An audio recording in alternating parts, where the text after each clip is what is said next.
दोस्तों, यह घटना झारखंड के धनबाद की है। धनबाद में एक परिवार रहता था जिसमें माता पिता के अलावा एक छोटी बेटी भी थी। बेटी पढ़ने लिखने में बहुत होशियार और तेज थी। वह सोचती थी कि वह कुछ बड़ा बनकर अपने माता पिता का नाम रोशन करेगी और समाज के लिए भी अच्छा काम करेगी।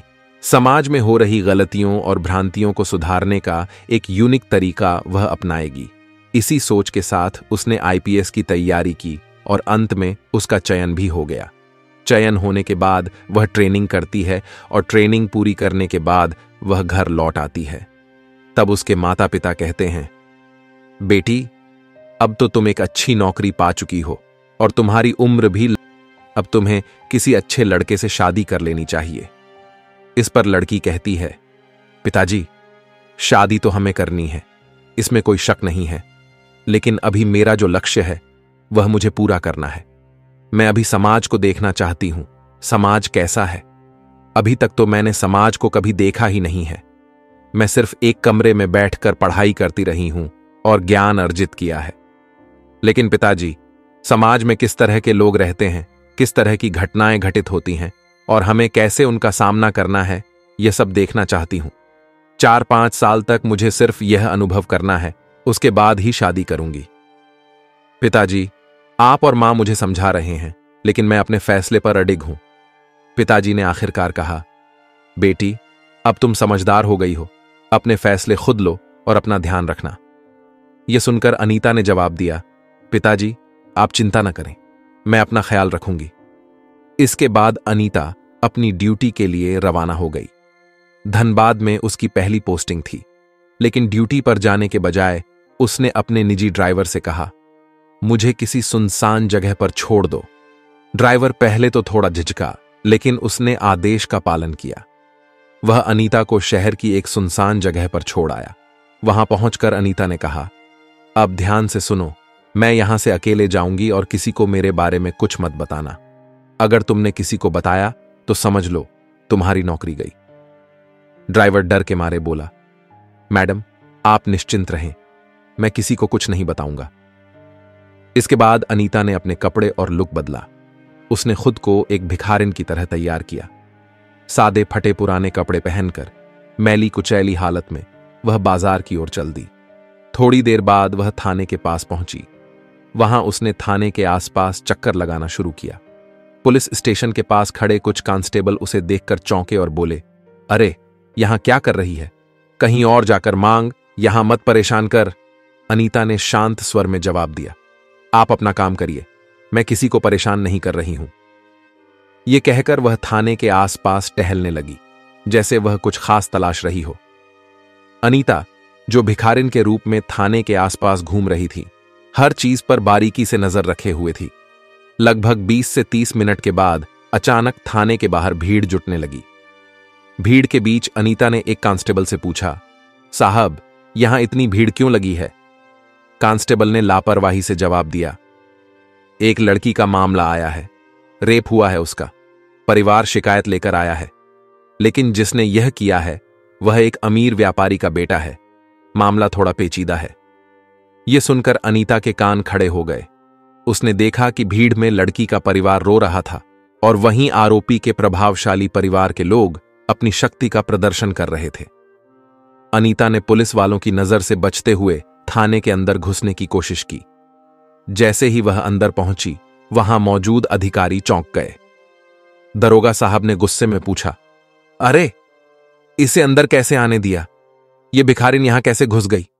कांस्टेबल घबरा गए और बोले, साहब, हमारी नजर इस पर नहीं पड़ी, पता नहीं यह कब अंदर आ गई। दरोगा साहब ने आदेश दिया, इसको कुछ खाने को दे दो, पैसे दे दो और यहां से भगाओ, हमें अपना काम करने दो। कांस्टेबल ने अनीता से कहा, देख, यहां से जा, कुछ पैसे चाहिए तो ले ले, कुछ खाने का चाहिए तो खा ले, लेकिन यहां मत बैठ। अनीता ने उनकी बात अनसुनी करते हुए शांत स्वर में कहा, साहब, मैं यहां थोड़ी देर बैठना चाहती हूं, थक गई हूं, आराम करना चाहती हूं, आपको परेशान नहीं करूंगी, बस उस कोने में बैठने दीजिए। अनीता थाने के बाहर एक पेड़ के नीचे बैठ गई और वहां से दरोगा साहब की हर गतिविधि पर नजर रखने लगी। उसने देखा कि लड़की का परिवार रोते हुए न्याय की गुहार लगा रहा था, लेकिन आरोपी के प्रभावशाली पिता दरोगा को रिश्वत देकर मामला दबाने की कोशिश कर रहे थे। दरोगा ने लड़की के पिता से कहा, देखिए, ये मामला कोर्ट कचहरी में गया तो सालों लग जाएंगे, बेहतर होगा कि यहीं निपटा लें। लड़की का पिता मजबूरी और लाचारी में कांपते हाथों से दरोगा को पैसे देता नजर आया। अनीता यह सब चुपचाप देख रही थी, लेकिन उसके भीतर का गुस्सा धीरे धीरे बढ़ रहा था। वह जानती थी कि अब समय आ गया है अपनी पहचान और अधिकार का सही उपयोग करने का। गरीब मां बाप दरोगा के सामने हाथ जोड़कर गिड़गिड़ा रहे थे। मां रोते हुए कहती हैं, साहब, हम गरीब लोग हैं, हमारे पास पैसे नहीं हैं कि आपको दे सकें, लेकिन मेरी बेटी के साथ जो हुआ उसके लिए इंसाफ चाहिए। आपसे बस यही निवेदन है, कृपया हमें न्याय दिला दीजिए। दरोगा ने उनकी बातों को अनसुना करते हुए एक ठंडी नजर डाली। उसने कहा, देखो, कानून सबके लिए बराबर है, लेकिन यहां काम आसानी से नहीं चलता। तुमसे जो बन पड़े वो करो, वरना वापस जाओ। उधर अमीर पक्ष के लोग, जो पहले से ही दरोगा को मोटी रकम दे चुके थे, मुस्कुराते हुए खड़े थे। उनके पैसे से दरोगा का रवैया पूरी तरह बदल चुका था। अब वह अमीर लड़के के परिवार के पक्ष में बोलने लगा और गरीब परिवार को डांटते हुए कहने लगा, तुम लोग यहां तमाशा मत करो, अपना काम कर लो और चुपचाप चले जाओ। कोर्ट में जाना है तो जाओ, लेकिन यहां हंगामा मत करो। गरीब पिता, जो अंदर से टूट चुका था, कहता है, साहब, हमारी बेटी के साथ अन्याय हुआ है। आपसे इंसाफ की उम्मीद लेकर आए थे, लेकिन आप हमें ही डांट रहे हैं। क्या गरीबों को न्याय मिलना इतना मुश्किल है? इस बीच भिखारिन के वेश में बैठी आईपीएस अधिकारी अनीता यह सब कुछ चुपचाप देख रही थी। लेकिन दोस्तों, उसने देखा कि दरोगा किस तरह अमीरों के पैसे के लालच में आकर गरीब परिवार को प्रताड़ित कर रहा है। उसकी आंखों में गुस्से की आग जलने लगी, लेकिन वह अब भी चुप थी। दरोगा गरीब परिवार से कहता है, तुम लोग घर जाओ, मैं तुम्हारे केस को देख लूंगा, गहराई से जांच करूंगा और जल्द से जल्द रिपोर्ट तैयार कर कार्रवाई करूंगा। गरीब पिता भावुक होकर कहता है, साहब, हम आपके भरोसे हैं, हमें सिर्फ अपनी बेटी के लिए न्याय चाहिए और कुछ नहीं।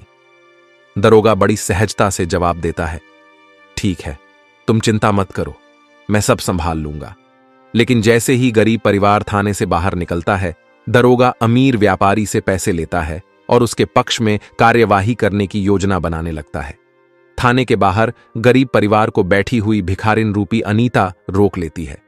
वह उनसे पूछती है, क्या हुआ, पूरा मामला बताइए। गरीब पिता थोड़ा चिढ़ते हुए कहता है, हम जो भी सह रहे हैं वह हमारा निजी मामला है, तुम्हें इससे क्या मतलब, अपना काम करो। गरीब परिवार को यह पता नहीं था कि वह भिखारिन दरअसल एक आईपीएस अधिकारी है। न ही थाने में मौजूद किसी पुलिसकर्मी को इस बात का अंदाजा था कि अनीता, जो वहां भिखारिन के रूप में बैठी थी, दरअसल इस थाने में नई नियुक्त हुई अधिकारी है। अनीता ने फिर पूछा, आप मुझे सब कुछ बताइए, मैं आपकी मदद करना चाहती हूं। आखिर आपकी बेटी के साथ क्या हुआ? गरीब परिवार हिचकिचाते हुए बताने लगा, लेकिन जैसे ही उन्होंने देखा कि यह भिखारिन बेहद साफ सुथरा खड़ी हिंदी में बात कर रही है और कभी कभी अंग्रेजी में भी बात कर रही है, वे सब हैरान रह गए। थाने के कुछ पुलिसकर्मी भी यह सब देख रहे थे और भौचक्के रह गए। कांस्टेबल अनीता के पास आकर बोले, तुम कौन हो, हमें सच सच बताओ। अनीता ने यह सुनते ही अपना गेटअप हटा दिया। जैसे ही उसने अपने असली रूप में कदम रखा, सभी कर्मचारी हड़बड़ा गए। दरोगा को फटकारते हुए उसने कहा, तुमने गरीब परिवार के साथ बहुत अन्याय किया है। मैंने अपनी आंखों से तुम्हारी सारी करतूतें देखी हैं। अब तुम्हारे खिलाफ सख्त कार्रवाई होगी। थाने के सभी पुलिसकर्मी सन्न रह गए। दरोगा घबराकर माफी मांगने लगा, लेकिन अनीता ने उसे सख्त लहजे में चेतावनी दी कि अब वह गरीब परिवार को न्याय दिलाकर ही रहेगी। अनीता की सख्ती देखकर सभी पुलिसकर्मी उसे सलाम ठोकने लगे। अंत में अनीता ने गरीब परिवार को इंसाफ दिलाया और थाने के कर्मचारियों को उनकी लापरवाही और भ्रष्टाचार के लिए सजा दी। अनीता, जो अब अपने असली रूप में आ चुकी थी, थाने के पूरे स्टाफ को लाइन हाजिर करने का आदेश दिया। उसने दरोगा और सभी कांस्टेबलों को एक एक कर तलब किया और उनके कर्तव्यों में की गई लापरवाही और भ्रष्टाचार के लिए सख्त फटकार लगाई।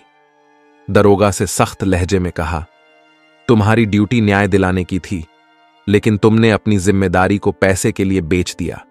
अब तुम्हें इसका अंजाम भुगतना होगा। इसके बाद अनीता ने कुछ पुलिसकर्मियों को तुरंत प्रभाव से सस्पेंड करने का आदेश दिया। थाने में मौजूद सभी लोग स्तब्ध थे। उन्हें समझ नहीं आ रहा था कि अचानक से यह सब कैसे हुआ, लेकिन अनीता ने यह सुनिश्चित किया कि हर दोषी को उसकी सजा मिले और गरीब परिवार को तुरंत न्याय मिले। इस घटना के बाद पूरे धनबाद शहर में आईपीएस अधिकारी अनीता की चर्चा होने लगी। लोग उसकी ईमानदारी और कर्तव्य निष्ठा की तारीफ करते नहीं थक रहे थे। हर जगह बस यही बात हो रही थी कि कैसे एक आईपीएस अधिकारी ने भिखारिन का वेश धारण कर भ्रष्टाचार को बेनकाब किया और गरीब परिवार को न्याय दिलाया। दोस्तों, धर्म केवल पूजा अर्चना तक सीमित नहीं है, यह कर्तव्य निभाने का मार्ग है। हमारे शास्त्रों में कहा गया है, धर्मो रक्षति रक्षितः, अर्थात जो धर्म की रक्षा करता है, धर्म उसकी रक्षा करता है। आज के परिप्रेक्ष्य में धर्म का अर्थ है अपने कर्तव्यों को पूरी निष्ठा और ईमानदारी से निभाना। ऐसे अधिकारी जो गरीबों, पीड़ितों और शोषितों के लिए खड़े होते हैं, असल में समाज के सच्चे रक्षक हैं। उनकी जिम्मेदारी सिर्फ अपराधियों को पकड़ने तक सीमित नहीं है, बल्कि यह सुनिश्चित करना भी है कि न्याय कमजोर से कमजोर व्यक्ति तक पहुंचे। दोस्तों, इस कहानी को सुनाने का मेरा उद्देश्य किसी की भावनाओं को आहत करना, किसी को ठेस पहुंचाना या परेशान करना बिल्कुल नहीं था। मेरा उद्देश्य केवल आपको जागरूक करना, सचेत करना और सतर्क रहने के लिए प्रेरित करना है। इस पूरी घटना ने आपके दिल और दिमाग को सोचने पर मजबूर कर दिया होगा कि हमारे समाज में क्या हो रहा है और हमें इनसे कैसे निपटना चाहिए। अगर यह कहानी आपको सोचने और समझने का एक नया नजरिया देती है, तो ऐसी और भी कहानियों के लिए हमारे चैनल को लाइक, शेयर और सब्सक्राइब जरूर करें। हम चाहते हैं कि आप अपनी राय भी हमारे साथ साझा करें। कृपया निष्पक्षता के साथ अपनी राय कमेंट बॉक्स में जरूर दें। याद रखें, सचेत रहिए, सतर्क रहिए और सुरक्षित रहिए। आपका समय देने के लिए दिल से धन्यवाद। हम जल्द ही मिलेंगे एक और कहानी के साथ।